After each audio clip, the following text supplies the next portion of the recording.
Ayan, magpiprito tayo ng itlog dahil gabi na, kailangan mabilisan ng pagkain ng ating lutuin.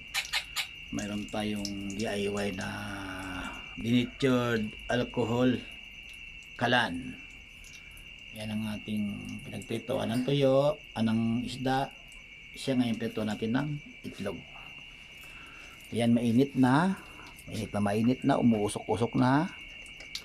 Ilagay na natin ngayon ang ating itlog. Bati muna natin na maigi. Yan muna natin na mainit niyan. Mas maganda nga, mas mainit na mainit. Ngayon, bubusin na natin. Tignan natin. Oh, hindi pa mainit. Mainit na. Okay. Ayan.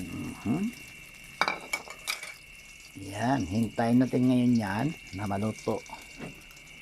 Maluto na yan kasi napakalakas ang ating apoy. Ang ating apoy ay 120 ang kanyang init. Yan o. Napakalakas. Gawa-gawa ko lang yan.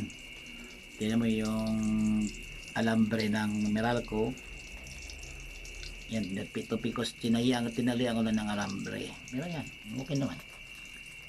Ayan. Itlog. Tansyado ko na yan ang nilalagay ko na ano dito, denatured alcohol.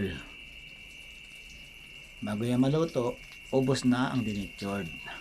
Tansyado ko na. Ngayon, rekta rin natin, hindi natin mabaliktad. Ang gagawin natin ay ganun lang, yan, tupi lang, parang